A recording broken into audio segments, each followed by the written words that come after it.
Hi friends, welcome to Fousi's kitchen. ഇന്ന് ഞാൻ Irani പോളയുടെ recipe ആയിട്ടാണ് വന്നിരിക്കുന്നത്. ഇതിന് വേണ്ടിയിട്ട് 150-200 ഗ്രാമോളം ചിക്കനാണ് വേണ്ടത്. ഇതിലേക്ക് 1/2 ടീസ്പൂൺ മഞ്ഞൾപ്പൊടിയും 1 ടീസ്പൂൺ മുളക് പൊടിയാണ് ഇട്ടെടുക്കുന്നത്. ഞാനിവിടെ രാവിലെ ചിക്കൻ കറിയിലേക്ക് എടുത്തതിൻ്റെ ബാക്കിയുള്ള പീസുകൾ കഴുകിയെടുത്തേക്കാണ്. പിന്നെ കുറച്ച് ഉപ്പും കൂടി ഇട്ടെടുക്കുന്നുണ്ട്.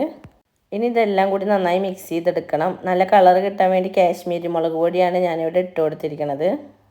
5 മിനിറ്റ് ഇതിവിടെ റെസ്റ്റ് ചെയ്യാൻ വെക്കുന്നുണ്ട്. ഇനി ഇത് വറുത്തെടുക്കാൻ വേണ്ടിയിട്ട് ഒരു പാന് അടുപ്പിൽ വെച്ചിട്ട് എണ്ണ ചൂടാക്കാൻ വെക്കുന്നുണ്ട്. എണ്ണ ചൂടായി വരുമ്പോൾ ചിക്കൻ്റെ പീസുകൾ ഓരോന്നായി ഇട്ട് കൊടുക്കുന്നുണ്ട്.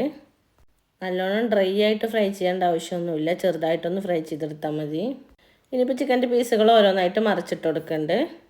ഇപ്പോൾ ചിക്കൻ്റെ പീസുകളൊക്കെ വെന്ത് വന്നിട്ടുണ്ട്. ഇനി നമ്മൾ പാനിൽ നിന്ന് ഇതൊക്കെ കോരിയെടുക്കുന്നുണ്ട്. ഇനി നമ്മൾ ഈ പാനിൽ കുറച്ചുകൂടി എണ്ണ ഒഴിച്ച് കൊടുത്തിട്ട് 3 സവാള, മീഡിയം സൈസ് സവാളയാണ് കട്ട് ചെയ്ത് വെച്ചിട്ടുണ്ട്, അത് ഇതിലേക്ക് ഇട്ട് കൊടുക്കുന്നുണ്ട്. സവാള ഒന്ന് വാടി കിട്ടാൻ വേണ്ടിയിട്ട് കുറച്ച് ഉപ്പിട്ട് കൊടുക്കുന്നുണ്ട്. ഇനി ഇത് നന്നായിട്ടൊന്ന് വഴറ്റിയെടുക്കുന്നുണ്ട്. സവാള നല്ലോണം ഫ്രൈ ആയിട്ടൊന്ന് വരണ്ട, ജസ്റ്റ് ഒന്ന് വഴറ്റി കിട്ടിയാൽ മതി. ഇനി 2 പച്ചമുളക് അരിഞ്ഞതും കൂടി ഇതിലേക്ക് ഇട്ട് കൊടുക്കുന്നുണ്ട്. ഇതൊന്ന് വഴറ്റിയതിൻ്റെ ശേഷം 1 ടീസ്പൂൺ ഇഞ്ചി വെളുത്തുള്ളി പേസ്റ്റ് ഇട്ട് കൊടുക്കുന്നുണ്ട്. ഇഞ്ചിയുടെ വെളുത്തുള്ളിയുടെയും പച്ചമണം മാറുന്ന വരെ വഴറ്റി കൊടുത്തിട്ട് ഇതിലൊരു പിടി കറിവേപ്പിലയും കൂടി ഇട്ട് കൊടുക്കുന്നുണ്ട്. ഇനി ഇതിലേക്ക് 1/2 ടീസ്പൂൺ മഞ്ഞൾപ്പൊടി, 2 ടീസ്പൂൺ മുളക് പൊടി, അതിൽ1 ടീസ്പൂൺ നല്ല മുളക് പൊടിയും 1 ടീസ്പൂൺ കാശ്മീരി മുളക് പൊടിയാണ്. നല്ല കളർ കിട്ടാൻ വേണ്ടിയിട്ടാണ് ഇങ്ങനെ ഇട്ട് കൊടുത്തത്. 1/2 ടീസ്പൂൺ ഗരം മസാലപ്പൊടി, 1 ടീസ്പൂൺ ചിക്കൻ മസാലപ്പൊടി, ഇതും ചേർത്ത് കൊടുക്കുന്നുണ്ട്. ഈ സമയത്തൊക്കെ ലോ ഫ്ലെയിമിലായിരിക്കണം, ഇല്ലെങ്കിൽ നമ്മുടെ പൊടികളൊക്കെ കരിഞ്ഞു പോവുള്ളൂ. അപ്പോൾ ഇനി ഇതെല്ലാം കൂടി നന്നായി മിക്സ് ചെയ്തെടുക്കുന്നുണ്ട്. 1/2 ടീസ്പൂൺ കുരുമുളക് പൊടിയും കൂടി ഞാനതിൽ ഇട്ട് കൊടുക്കുന്നുണ്ട്. 1 പിടി മല്ലിച്ചപ്പും ഇട്ട് കൊടുക്കുന്നുണ്ട്. ഇതെല്ലാം കൂടി നന്നായി യോജിപ്പിച്ചതിൻ്റെ ശേഷം ഫ്രൈ ചെയ്ത് വെച്ച ചിക്കൻ്റെ പീസുകൾ ഇതിലേക്ക് ഇട്ട് കൊടുക്കുന്നുണ്ട്. അതിന് കുറച്ച് മാറ്റി വയ്ക്കേണ്ടത് ലാസ്റ്റിലേക്ക് വേണ്ടിയിട്ടാണ്. ചിക്കൻ്റെ പീസുകളും സവാളയും കൂടിയിട്ട് 2 സെക്കൻഡ് കൂടി ഒന്ന് നന്നായി ഇളക്കി മിക്സ് ചെയ്തിട്ട് ഫ്ലെയിം ഓഫ് ചെയ്തിട്ടുണ്ട്. ഇതിൻ്റെ ബാറ്റർ തയ്യാറാക്കാൻ വേണ്ടിയിട്ട് മിക്സിയുടെ ജാറിലേക്ക് 1.5 കപ്പ് മൈദപ്പൊടി ചേർത്ത് കൊടുക്കുന്നുണ്ട്. 3 മുട്ടയും കൂടി ചേർത്ത് കൊടുക്കുന്നുണ്ട്. ഇനി 1 ടീസ്പൂൺ കുരുമുളക് പൊടിയും കൂടി ഇതിലേക്ക് ഇട്ട് കൊടുക്കുന്നുണ്ട്. നമ്മുടെ മാവിൽ മുട്ടയുടെ പച്ചമണം മുന്തി നിൽക്കാതിരിക്കാൻ വേണ്ടിയിട്ടാണ് കുരുമുളക് ഇട്ട് കൊടുക്കുന്നത്. മാവിലേക്ക് ആവശ്യത്തിനുള്ള ഉപ്പും കൂടി ഇട്ട് കൊടുക്കുന്നുണ്ട്. 1 കപ്പ് പാലും കൂടി ഒഴിച്ച് കൊടുക്കുന്നുണ്ട്. 1 സ്പൂൺ വെച്ചിട്ട് നന്നായിട്ടൊന്ന് ഇളക്കിയെടുക്കുന്നുണ്ട്. നമ്മുടെ മൈദപ്പൊടിയൊക്കെ അടിയിലല്ലേ കിടക്കണേ, അപ്പോൾ അത് മിക്സിയിൽ അടിക്കുമ്പോൾ ഒരു ബുദ്ധിമുട്ട് വേണ്ട വെച്ചിട്ടാണ് ഇളക്കി കൊടുക്കുന്നത്. ഇനി ബാറ്റർ ഒന്ന് നന്നായിട്ട് അടിച്ചെടുത്തിട്ട് വരാം. നമ്മുടെ മാവ് ഇതുപോലെയാണ് ഇരിക്കേണ്ടത്, ലൂസായിട്ടാണ് ഇരിക്കേണ്ടത്. എന്നാൽ മാത്രമാണ് നന്നായിട്ട് വെന്ത് കിട്ടുള്ളൂ. ഇനി ഒരു കടായി എടുത്തിട്ട് അതിലേക്ക് 1 ടീസ്പൂണ് നെയ്യ് ഒഴിച്ച് കൊടുക്കുന്നുണ്ട്. നെയ്യ് കടായിയുടെ എല്ലാ ഭാഗത്തേക്കും ഒന്ന് ബ്രഷ് ചെയ്ത് കൊടുക്കുന്നുണ്ട്. ഫ്ലെയിം ഓൺ ചെയ്ത് വെച്ചിട്ടുണ്ട്. ബാറ്ററിൻ്റെ പകുതി ഇതിലേക്ക് ഒഴിച്ച് കൊടുക്കുന്നുണ്ട്. ബാക്കിയുള്ളത് നമ്മൾ ചിക്കനും മസാലയൊക്കെ ഇട്ടതിന് ശേഷമാണ് ഒഴിച്ച് കൊടുക്കുകയുള്ളൂ. ഈ മാവ് ഒന്ന് വെന്ത് കിട്ടാൻ വേണ്ടിയിട്ട് 2 മിനിറ്റ് നേരം അടച്ച് വെക്കുന്നുണ്ട്.